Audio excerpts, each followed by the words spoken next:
body copy. So this is all of the content on your page, right? So body copy is all of the text on your page. Now, there's really no minimum number of words needed, but in general, it's hard for search engines to make an assessment of your site if there's not enough content there. So I recommend at least 100 words. It could be more, could be less, but you want to give the search engine an opportunity to rank your web page. Now, I've seen a 50-word page outrank a 500-word page. It doesn't mean that more words is better. Again, designed for the users, but you do want to get as much content in there as you can, as long as you're designing for users. Here's the big takeaway from this, and it's under the concept of keyword stuffing. The keyword you're targeting for, you really only need to use it 2 or 3 times. You don't need to go overboard. I'll show you a million examples of when I used to do SEO in the past where I did a really bad job and I just did too much keyword stuffing. I would mention the word too many times. I would mention it awkwardly. I would do things that just weren't good for the user, and usually the search engine catches up with you and won't help you rank. But this is sort of how archaic search engines used to work, was they would say, okay, in order to rank web pages, what's most relevant is the number of times something's mentioned. And that's why there were so many really spammy results back in the late 90s, why you'd see things like buy shoes online, buy shoes online, buy shoes online, and people would just mention it 100 times, and then that page would rank number 1 for buy shoes online just because it was mentioned more often. And that's really not how it works anymore. So you only need to mention it a couple times. We'll watch a video shortly on that. If anyone ever comes to you and mentions keyword density or text-to-code ratio, run away from them. Run away from them. Do not look back. Don't listen to anything they say, because it just doesn't matter anymore. You don't need to do that. You need to make sure your keyword's mentioned 2 or 3 times, maybe 4 to 6 times if it's really long, but you don't need to worry about these obscure ratios. A keyword density ratio is when you look at all your keywords and you say, of these keywords, how many times is my keyword mentioned, what percent?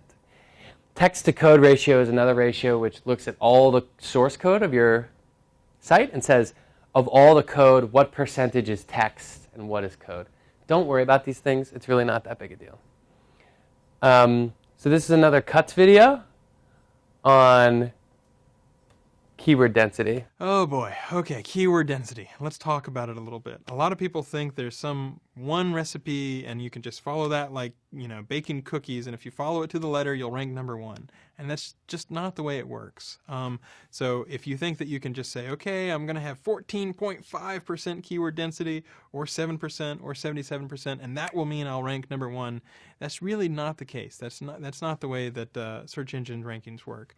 So the way that modern search engines, or at least Google, are built is that the first time you mention a word, hey, that's pretty interesting. It's about that word. The next time you mention that word, oh, okay, it's still about that word. And once you start to mention it a whole lot, it really doesn't help that much more. There's diminishing returns. It's just an incremental benefit, but it's really not that large. And then what you'll find is if you continue to repeat stuff over and over again, then you're in danger of getting into keyword stuffing or gibberish and those kinds of things. So the first 1 or 2 times you mention a word, then that might help with your ranking, absolutely. But just because you can say it 7 or 8 times, that doesn't mean that it will necessarily help your rankings. So the way to think about it is this.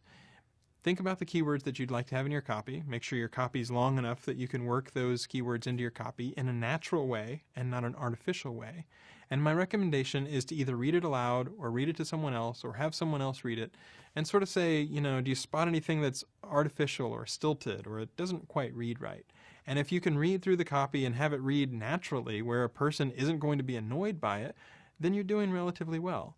But if you're like one of these guys where all you're doing is, I know you're interested in red widgets because red widgets are one of the best things in the world to have, and if you're an expert on red widgets, then you'll know that the best source of red widgets is blah, blah, blah, blah, blah. Then that's really going too far, and you can really kind of tell whenever you land on a page, if you're an experienced SEO, if someone's just like trying to get the same phrase on the page as many times as possible because it just looks fake. And that's the sort of area in that niche where we try to say, okay, rather than helping, let's make that hurt a little bit. So I would love it if people could stop obsessing about keyword density. It's going to vary. It's going to vary by area. It's going to vary based on, what other sites are ranking. There's not a hard and fast rule. And anybody who tells you that there is a hard and fast rule, you might be careful because they might be selling you keyword density software or something along those lines. So I hope that helps. Maybe we can dispel that misconception and people realize not to worry that much about it. Just make sure you have the words that you want to have on the page. Make sure that they read naturally, and you should be in pretty good shape.